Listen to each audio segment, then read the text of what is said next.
Roh, who will talk about quantum relational Hoare logic. Hello. So my topic is quantum relational Hoare logic, but to start with, I would like to give you a little bit of motivation why I developed this logic. So where I come from is cryptography.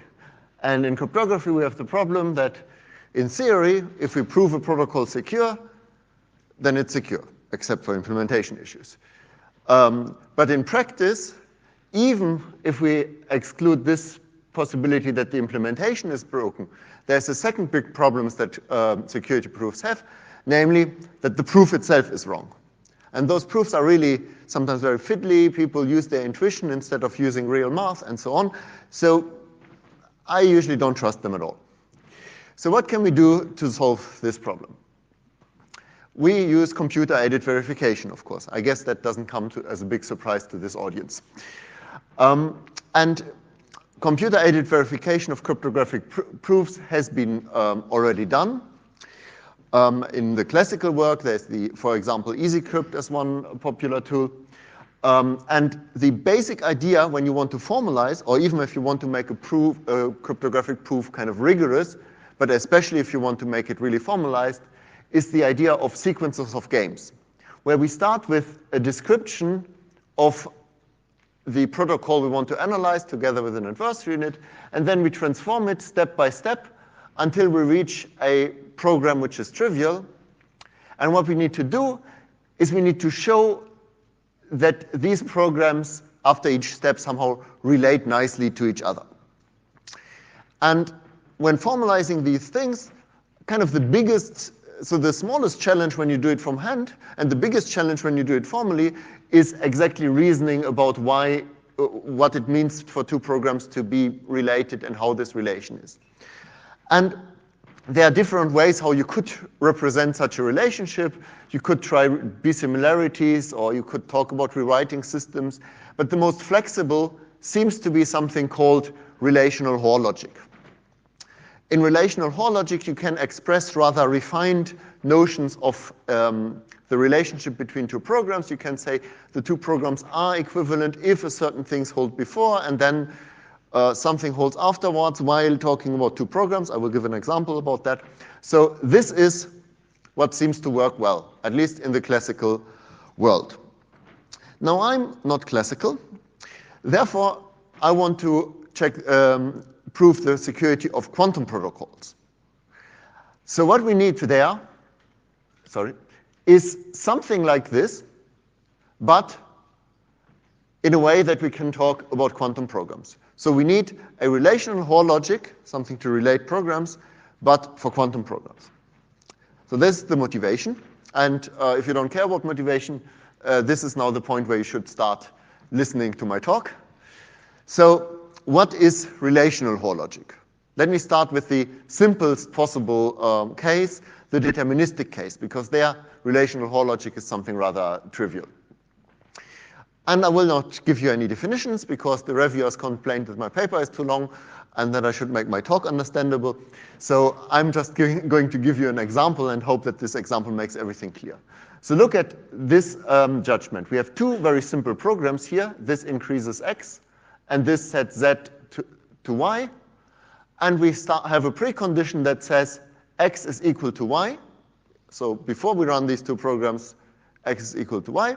Then we run these two programs, and I say as a postcondition, now x is equal to z plus 1, because x got bigger by 1, so it's now y plus 1, and z became y, so this holds. And these kinds of things are what we want to reason about. Now, in the deterministic case, it sounds very simple what this actually means, because we just start with the two states and look at the two states in the end, everything is fine. Probabilistically, it already gets interesting because we can have things like we choose a random bit in both programs. Do we say that the output is the same, or do we say it's not the same? Because if you pick independently with probability 1/2, they're not the same. And if you want this logic to be useful, you actually want them to be the same, and then you need to make your definitions accordingly. Which all works, but I'm just pointing out that it's the definition that you get in the end may not be the one you are expecting from seeing this deterministic case. Yeah. So this logic in the probabilistic case has been used successfully for the verification of quantum protocols, of classical protocols, sorry. But this logic, the probabilistic relational Hoare logic, is not sound in the quantum case. So I can easily write a little example in EasyCrypt of something where I can show, yeah, this holds, and we know it doesn't hold for quantum adversaries. It holds only for classical adversaries. This is not a criticism of EasyCrypt, it's just EasyCrypt is built for the classical world. So what we need to replace this logic and get a logic that can actually properly reason about quantum things, including things like entanglement and so on. And again, I go a little bit by example. So here I wrote now a simple qRHL, so quantum relational Hoare logic, short qRHL. I wrote a simple judgment here. And let's see what kind of things we need to have in this judgment. So we have quantum programs now instead of classical programs. So quantum programs are like the things we've seen in the two other talks in this session, especially in the first one, we had an explicit language. The language I use is basically equivalent to that, only a bit more powerful. But just to stand for all quantum programs we might ever think of, I'm just giving one example. Apply the unitary u to the variable x. That's just my example program. But of course, we are not limited to unitary programs. I'd like to stress that. So we have two quantum programs that we would like to compare. In this case, they are the same program, except that the variable, I called them x1, x2, so that we can keep them apart. So we need to define quantum programs. This is simple. These programs need to reason about quantum variables. So the arrow shifted since this morning a bit, so it was pointing here. So our variables are now quantum. And because our variables are now quantum, we also need our predicates, the things we state in the pre and post condition, to be quantum. So this is the first challenge where we have to ask ourselves, like, what is a predicate now? Classically, a predicate was semantically just a set of all assignments of values to variables that we like. Here, a predicate is basically a set of quantum states, namely the memory of the program, since it's a quantum memory, is a quantum state. And a predicate is just a subspace of quantum states that we like. Of course, we like to have also some nice syntax for writing them down, but basically a predicate is just a subspace of quantum states that satisfy our predicate.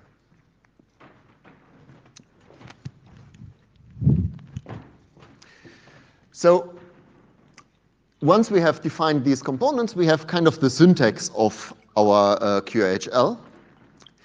But if we want to give it semantics, it turns out that we run into challenges. So even if we have learned our lessons from the probabilistic case and kind of lift our definition from the probabilistic case to the quantum case in a reasonable way, it turns out that there are some reasoning rules that we want and that are not so easy to get right. So let me tell you about two of them that were the main challenges when developing qRHL. I call them the equal rule and the frame rule. The equal rule is very important, especially when we reason about adversaries, about unknown code. It says if all the variables from the left program equal all the variables from the right program, and we run the same program on both sides, then afterwards we don't know what these variables contain, but they are still the same. Classically, this holds in pRHL, in the probabilistic relational Hoare logic. This is quite easy to prove.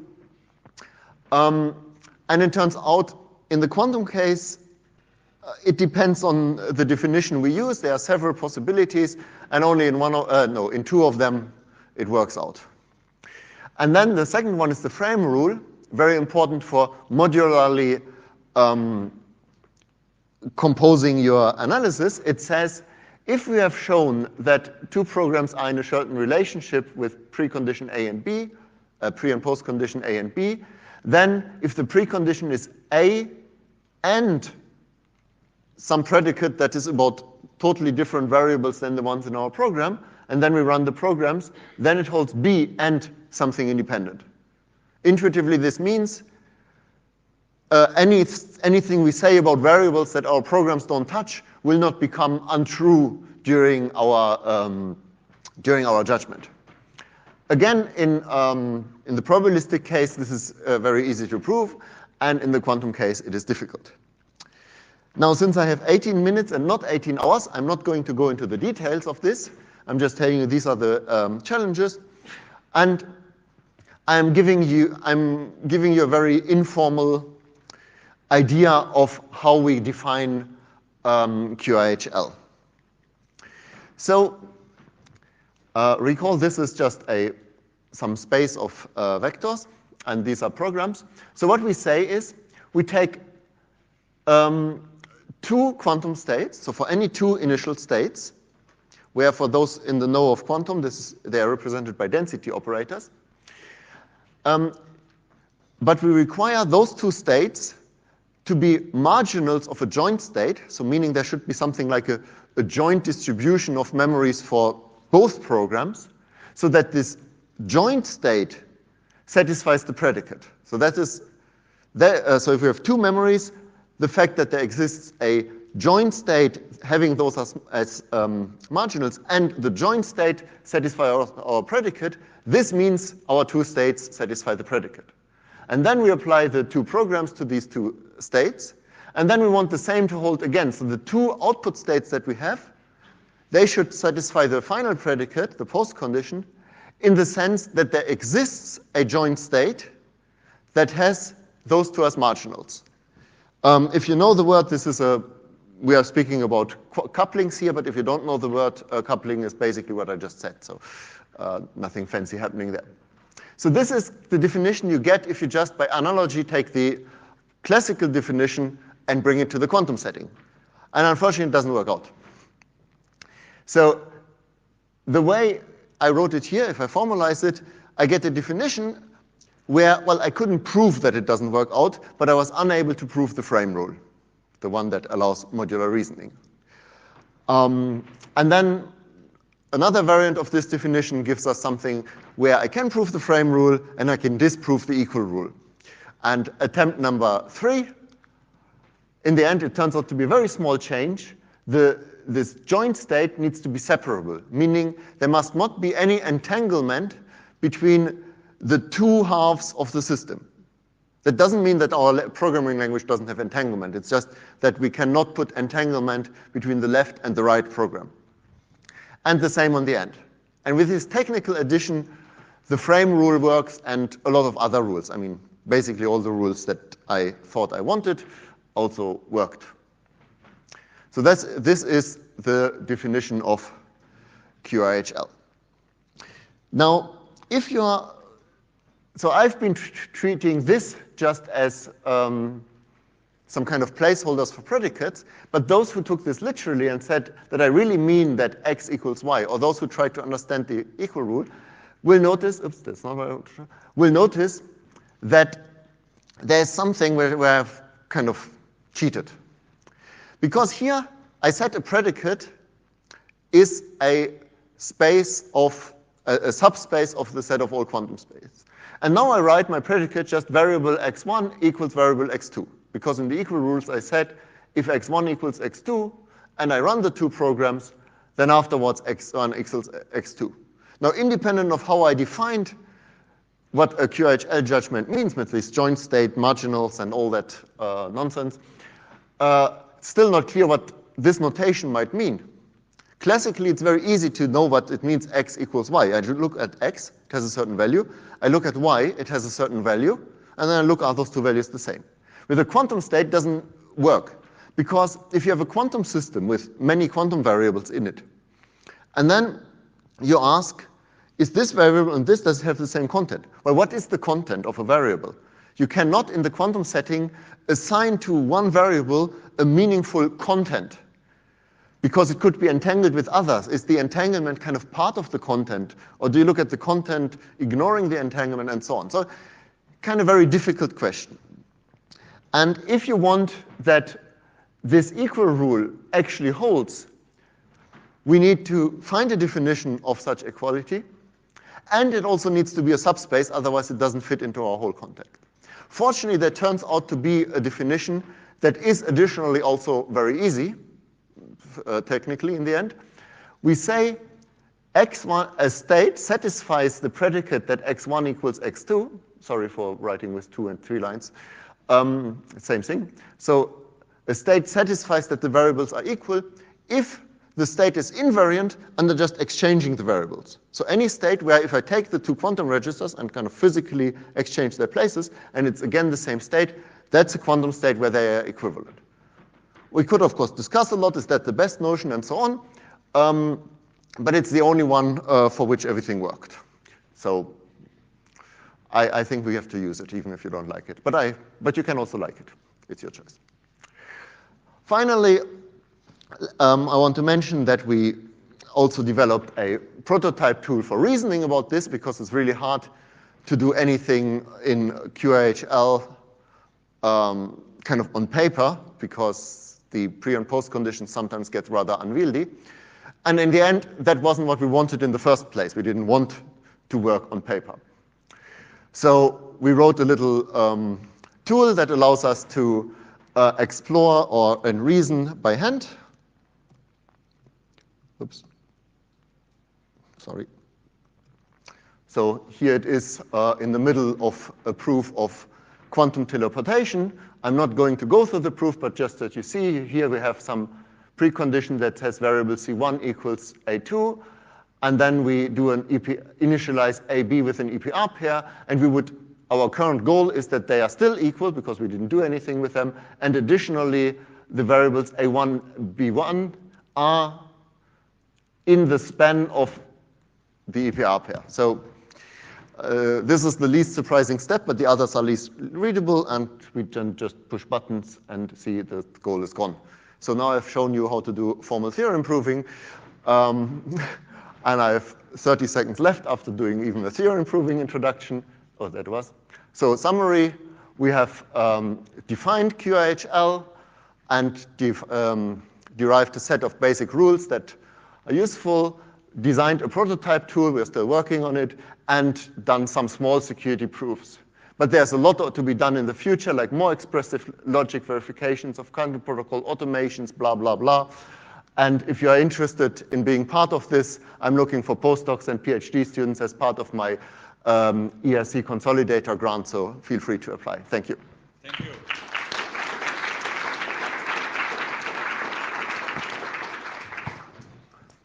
Questions? So for loops, do you also require some sort of boundedness, or do you have a cooler loop rule? So in this case, I'm having the logic is a partial correctness logic, basically. So I don't satisfying a predicate does not mean termination, and therefore the loop rule does not actually require any such condition. But that's because I didn't venture into the tricky region in that part.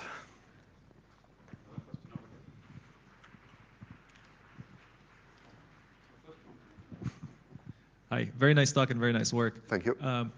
Given a proof obligation in qRHL, is there a way to translate it into one in pRHL, so sort of getting rid of the quantum pieces and then dealing with the classical world? No, there is a relationship, namely if your qRHL programs and the subgoals themselves all only talk about classical variables, then it is equivalent to pRHL.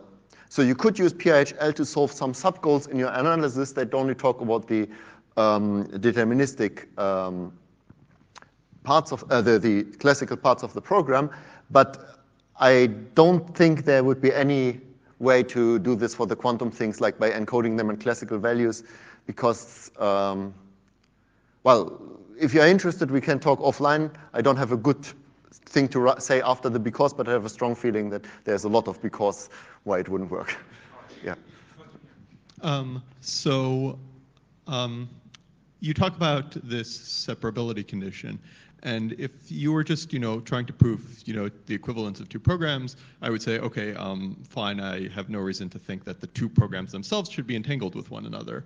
But it sounds like this is, a tool similar to EasyCrypt for proving cryptographic, that cryptographic schemes work, and I wonder if separability is an obstacle there. Are there cryptographic protocols that you might want to prove even if the two programs are entangled? The thing is that it is not, so a program just has, so the two programs in a sense they work in different universes. So, and inside each universe we can have entanglement. So any quantum protocol we may write, even one that uses a lot of entanglement, fits into this model. And the entanglement between the programs, they are kind of some fiction, yeah, because this joint state doesn't actually exist. The joint state that joins two universes that have nothing to do with each other. So one could go into philosophical questions here, but it does not affect entanglement that a program uses.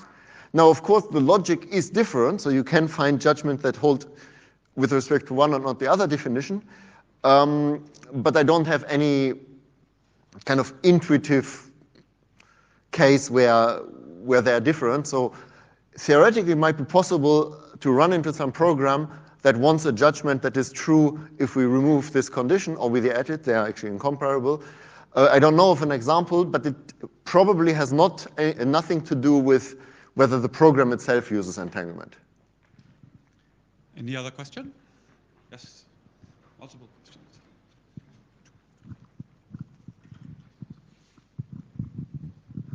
Hi, do you have a sense how much of quantum crypto can be formalized in your logic? That's an interesting question. So a lot of classical-ish crypto works, like post-quantum crypto. I run into recently some reasons why the quantum one-time pad can most likely not be analyzed because it uses certain properties that don't work out. I can talk offline. It's too much to say it now. But so that's a problem. There are limitations. I just finished some work about a quantum Hoare logic with ghosts that would cover that. So the logic as it is here runs into problems with the quantum one-time pad, but I have some work in progress that I'm happy to share with anyone offline who is interested that should resolve those problems. Still doesn't say how far can we go, but it's kind of similar even in classical crypto. We don't really know what kind of crypto can be done with pRHL. So I guess it's similar, but even worse. One final question I saw over here. Am I right? Yes. Do you have any idea about under which conditions can a classical security reduction to an assumption that is secure in a quantum setting can be transposed to a quantum setting? Can you say once again?